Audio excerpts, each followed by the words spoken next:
So last night, the Phoenix Suns fall to the Charlotte Hornets. Yes, those Charlotte Hornets. The Charlotte Hornets who have LaMelo Ball and Nick Richards, the Phoenix Suns savior from afar, and Miles Bridges, just a glamorous human being, and they fall to them. I'm not ready to just give up on the benching of Bradley Beal and what that looks like for the Suns and if they should just give in and just be done with it. It's 2 games. This new lineup is going to take a second to adjust. But last night was a new low point. Can't lose to the Charlotte Hornets when you have everyone healthy.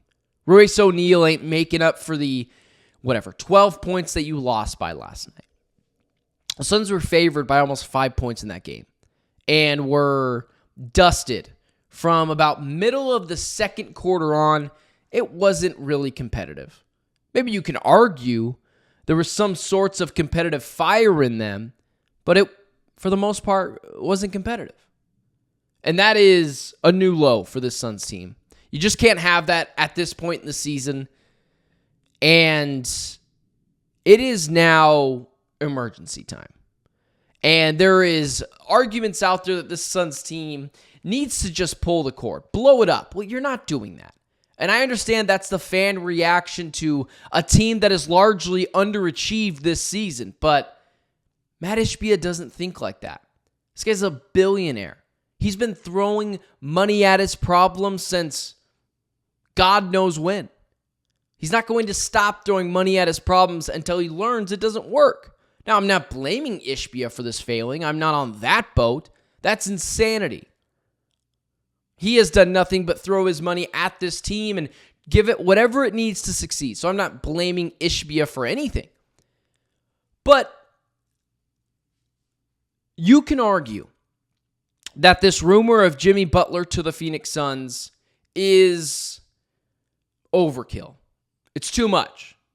And you have the question I was getting asked last night. You know what? Before we get into that, let's check in on some of the updates. Because Jimmy Butler now, according to Chris Haynes, and I'll play it in just a minute, he is actively telling teams, do not trade for me. This is something I've been talking about for a few months now, and really years now, regarding any superstar. So here's Chris Haynes last night, or yesterday morning actually, pretty much directly when I got off stream about where the Suns will go from here. Sources just relayed to me that the Memphis Grizzlies, along with a few other teams, have received word that Miami Heat star Jimmy Butler has no interest in being traded there. So the message is being delivered that a trade should not be attempted to acquire the all-star forward. What makes this situation a little bit tricky is Jimmy Butler can become an unrestricted free agent this summer. So usually of a player of that caliber, teams like to have some assurance that he's willing to sign long-term or a multi-year deal. So Jimmy, in that regard, does have some leverage. So the argument isn't anymore, should the Phoenix Suns go after Jimmy Butler, in my opinion, because could he fix the issues with the Suns and make them once again title contenders? I'm not there. That's not the question that I think should be asked anymore. I think it is more about fiscal responsibility and cap relief about getting Jimmy Butler than it is getting one Bradley Beal. And you'll say, well, wait a second, you have to pay Jimmy Butler, and you absolutely do. In fact, here's Brian Windhorst on ESPN yesterday breaking down why these things aren't percolating like they probably should be. Here's Windhorst right here on the latest of the Jimmy Butler contract issues. Now, we have a big problem here because Jimmy Butler isn't going to extend with any team. And so because teams know that, they're offering the Heat right now the poo-poo platter. There is only one team that is ready to pay Jimmy Butler exactly what he wants, and that is the Phoenix Suns. And you know why that's fascinating, Molly? Because of the 29 other teams that are out there that could trade for Jimmy Butler, the team that he wants to go to, which is Phoenix, is the team that has the hardest time trading for him. Ain't just that the way that it goes in life. And so that's where we're at. We're at a genuine stalemate. A genuine stalemate is the best way to quantify that. It's actually hilarious the way that all these things are coming down at this point, but it's the argument about, and people have asked me this. I've gotten Instagram DMs, I've gotten Twitter, and if you ever reach out to me, a question, what I would love to interact with my listeners, interact with my viewers, at Ben Garcia Show. Especially if you are here in the live stream right now, I appreciate you guys as well. But the question is no longer, should they get Jimmy Butler because can he actually fix this team? No. Can he make them a playoff team? Yeah, of course. Could he even potentially lift them all the way up to a conference championship team? Sure. A conference semifinal team? Sure.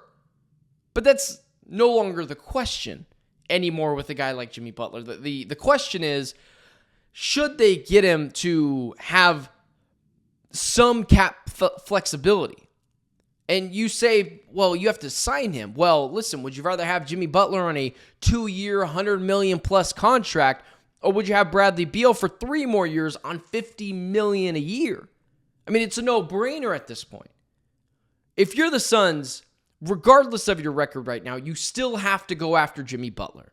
And like I had mentioned before, it's not just about, can he make your team a viable championship contender? I think that is a lazy argument that has a lot of holes in it.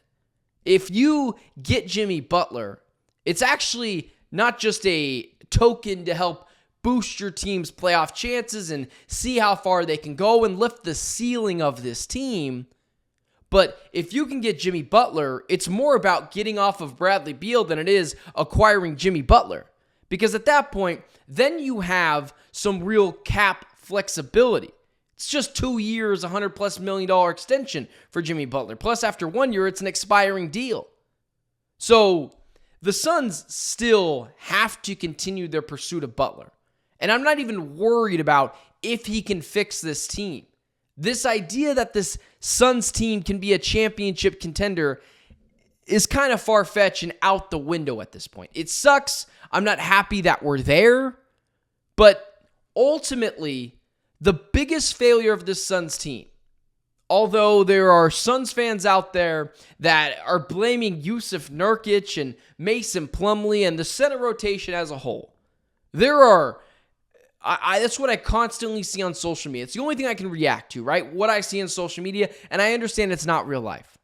But the reason the Phoenix Suns have failed so drastically is pretty simple. It's very simple, actually. The big three have not coexisted and worked like we thought they were going to work. So I understand, and Ivan in the chat here with the super chat, I appreciate it, Ivan. Thank you so much for your donation to the channel. You have been a value subscriber and listener of the show for a little bit now. This is actually a great segue to what I want to react to. Ivan here says, I want DeAndre Ayton back.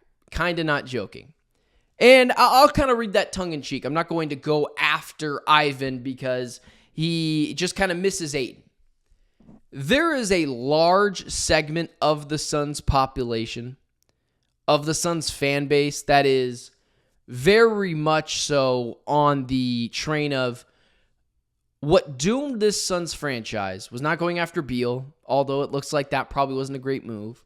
Was not going after KD, which is hindsight 2020. Probably would like some of those assets back, but it was absolutely the right thing to do at the time. The argument has been the worst trade, the downfall of the Phoenix Suns is trading Yusuf Nurkic for that being one DeAndre Ayton. It's actually kind of funny. Do people forget that DeAndre Ayton had negative trade value when they went after him or when they traded him years ago? No one wanted that contract. No one wants that contract now. And you look at DeAndre Ayton's statistics and, he's averaging a double-double. He was doing that with the Suns. And all of the issues that you had with Nurkic, sure, DeAndre Ayton is absolutely a better defender and it's not necessarily close. But around the rim, finishing, tenacity, aggressiveness were all still issues of DeAndre Ayton. So yeah, do I wish they would have gotten more? Sure. But honestly, I'm more upset about trading Toumani Camara before trading DeAndre Ayton. Ayton is significantly better than Yusuf Nurkic, but it's also the quality of no one wanted DeAndre Ayton on this team. They won't say it publicly, but through back channels, through things that were leaked, no one wanted DeAndre Ayton here. Devin Booker, Kevin Durant, Chris Paul at the time, leaders of this team were sick of the DeAndre Ayton thing. Guys, last year, DeAndre Ayton couldn't make it to a game because of snow. Everyone else made it to the game, but DeAndre Ayton didn't. He is dominating, as he likes to say it. He's a lot of empty calories. He's a lot of empty promises. No one on this team wanted him. This idea that the downfall of the Phoenix Suns was the center position or trading Yusuf Nurkic for DeAndre Ayton, it's revisionist history. It's the fanboy perspective, which I don't go after fans. It's my job to help correct that course.